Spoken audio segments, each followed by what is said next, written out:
Hi, this is Darcy Borio, and I am joined today by Jeff Cole and Patricia Benitez with APS Payments, formerly American Payment Solutions, a longtime 90 Minds member and big supporter of the community.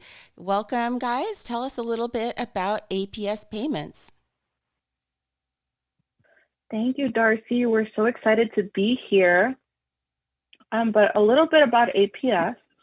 APS has been in the credit card processing industry for over a decade. We are a financial technology company and we pride ourselves in being credit card industry experts. We're headquartered in Mesa, Arizona, and we process for thousands of merchants in more than 20 countries, have a wide array of customers processing from $2,000 to over $20 million. Wow. We are ranked as a top 100 acquirer in the United States by the Nielsen report and have been featured on the Inc. 5000 list for American fastest growing companies for the past few years. But our specialty really being main focus on development and building robust payment integrations for ERPs such as Sage 100, Acumatica, and SAP B1. Okay. And you guys were not too long ago acquired by a company called Repay. I believe that was in 2019. So, what did that mean for APS Payments and your partners and your customers? That's correct, Darcy. Repay is a publicly traded company, and it's been a good thing for APS. It doesn't change our business model through our partners. Repay is really providing us with capital infusion and allowing us to develop best in-suite products as well as additional integration. So, it sounds like that was a good merge for you guys. That's excellent.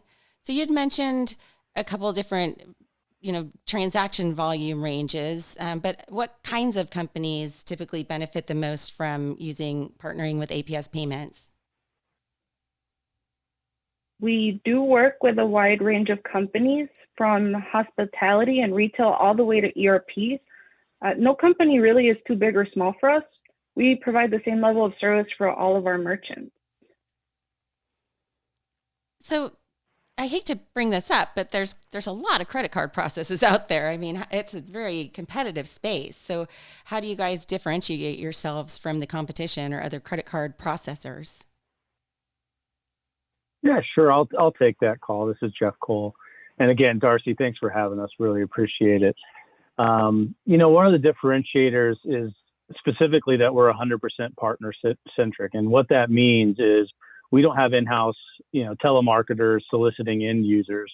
We like to build trust through the partner network, specifically the Sage 100 partner ecosystem and channel, since this is kind of going to that audience. And we treat every channel that we go into the same way, where we're relying on the partner to provide valuable information around the end users, the install, and what their needs are specifically. We make sure to work with the partners to better understand their customers' specific requirements when it comes to payments and the different workflows that they're currently using and how we might consult against those different workflows. We have a very detailed process in how we engage those clients, and we make sure that we cover what their needs are and advise them on proper workflows. Our approach is always to provide information and education around merchant services, payments in general, regardless of whether they work with us. So we are looked at as a true consultant when it comes to payments. One of the things that partners use us for specifically is to offset the cost of maybe a new implementation or getting a customer back on maintenance, because we typically provide our integration with no cost, and we come in at a negative cost to the end user or to the customer, which is a great thing to do. Not too many of the add-on solutions can say it's a negative cost.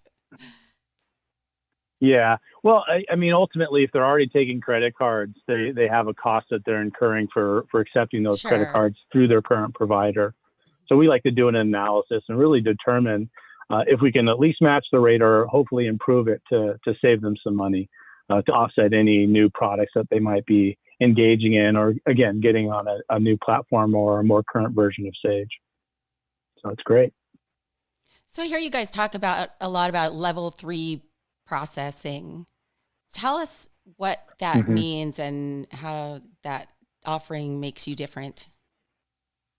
Oh, of course. Yeah, I'm glad you brought that up. So that is one of our main differentiators. Level 3 is a product that came out in probably just around 2008, a little bit after that. And it was designed specifically to incentivize businesses that are doing business to business or business to government transactions to accept more credit cards. What it does by way of rates is it actually reduces the underlying interchange rate that's paid to the issuing banks of particular credit cards specific to purchasing commercial and corporate cards. So if you're in a business to business or business to government environment accepting payments from those firms and you're not implementing level 3, you're paying a lot more fees than you typically would around interchange rates. And it can go over a full percent against your dollar volume that you're actually processing. So it's very important. And one of the things that we do as an integrator is we make sure that we're supporting that level 3 automatically. And what that means is it grabs the existing data points that are already in the ERP. And if you're speaking to Sage 100 specifically, we're in the background grabbing those and submitting those level 3 data points that are required to prove that it is a true business to business or business to government transaction. And it requires no additional manual entry from an end user or merchant perspective. And by us submitting that on behalf of the merchant, we're qualifying them for lower rates. And we've seen some customers save over $100,000 annually, specifically on level 3 alone. So it's extremely important. And if customers are not aware of it, merchants that are accepting credit cards are not aware of it, they should definitely be doing some internal research on their customer base and making sure they're implementing a level 3 solution. Okay, so that's great. So people that are using the integrated solutions that you all integrate with automatically get that automation benefit that also saves them money. Correct. And we can support it at our virtual terminal. So say, for example, they don't have an ERP currently. I know your audience is typically ERP driven, but there are scenarios where they might need to process because they have a third party, a sales order creation tool or invoicing tool or quoting tool. So we do have the ability to support level 3 just using our virtual terminal. So that's good as well if there's a need for that. So we definitely know it's important and we're going to support it any way we can.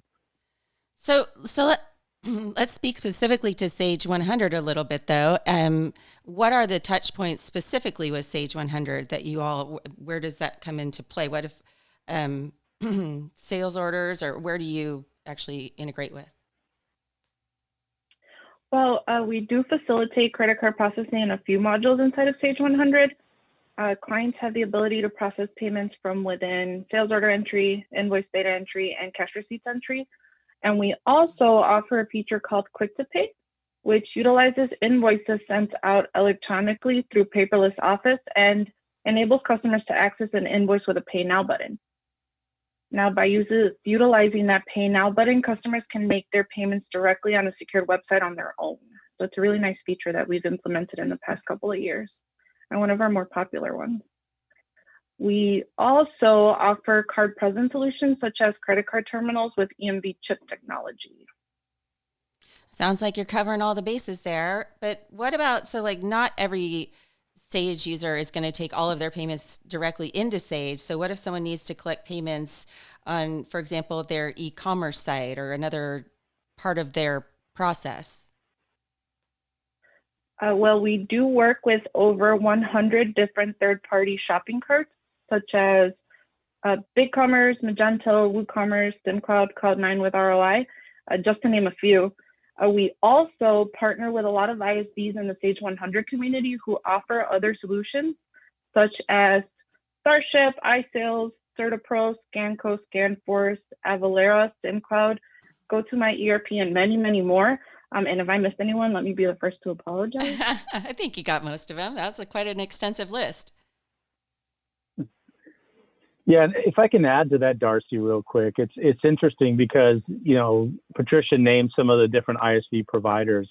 I think it's important that the audience understands that as you're evaluating the needs of customers when it comes to payments, you need to also evaluate what other third-party products are using to make sure that the processor can integrate into those different third-party products. And that's all very important. And we make sure as we go through the ecosystem of specific channels, like, for example, Sage 100, that we're reaching out to these ISVs to make sure that we integrate in the background. So as opportunities come forward and customer needs are presented on a discovery call, we can make sure that we're providing the solution not only for the integration to Sage, but also their e-commerce platform. Maybe they have a scanning device they need, or iSales for field sales.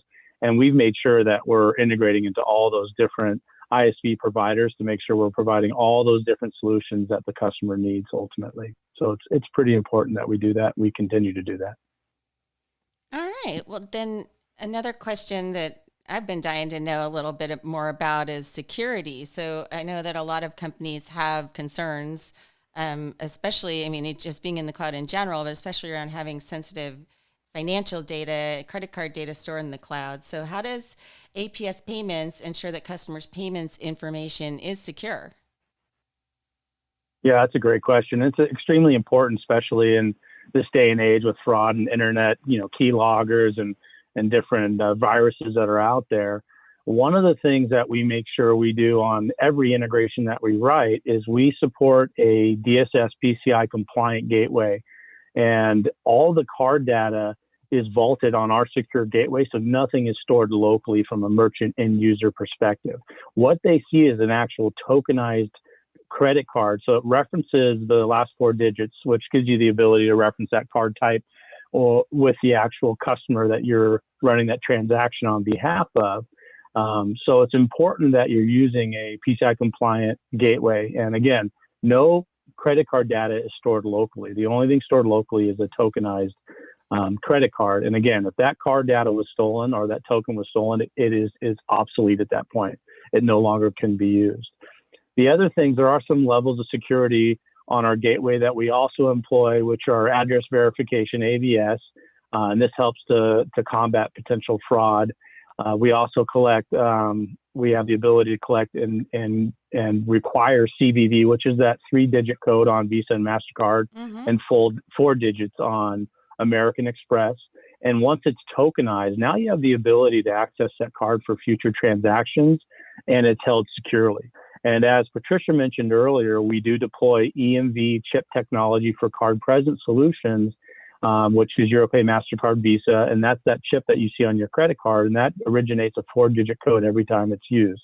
So we're deploying all the most current technology when it comes to security. Extremely important. Very nice. All right. We have one final question. That now we're recording this. We're actually kind of in the throes of COVID-19, and we're all doing this from our home offices and whatnot. So, timely question, what changes are COVID-19 bringing about, and what are some of the trends that people are now more willing to adopt in payments due to the current circumstances? Yeah, that's a great question, and it's something that we've addressed multiple times. And so some of the things you got to think about is in a face-to-face environment, pushing the keys on a terminal, there's a potential for the virus to be attracted that way. So there's contactless payments, so we do support that. Also, we support e-checks and ACH. So if you're typically getting a check mailed to you, from a study that we saw, it was published from the Journal of Hospital Infections. The coronavirus can stay on paper for 3 up to 5 days. So pretty interesting. So e-checks, getting payments electronically. There are some great AR analytic solutions out there for collectibles, initiated voice response. So there's a lot of different technologies that we support and integrate with in order to really provide solutions in this new environment that we're living. And that's something that we definitely want to be addressing with each and every client, and happy to consult on that. Very important as well. It's a new. Yeah, everything has definitely changed with that. And so I think a lot more people are finding a reason to reach out to companies like yours. So that's great. Well, guys, we really thank you for your time. Any last final words we want our audience to know of Sage 100 users and partners? No, we appreciate you taking the time. Yeah, we'll talk. We'll both talk at the same time. No, we thank you for having us, Darcy, and obviously the audience. Any questions, we're available always for anybody that has questions around payments. Patricia? Just the same. Thanks, everyone. We really appreciate you listening in. Well, thanks for your time, you guys. We appreciate it.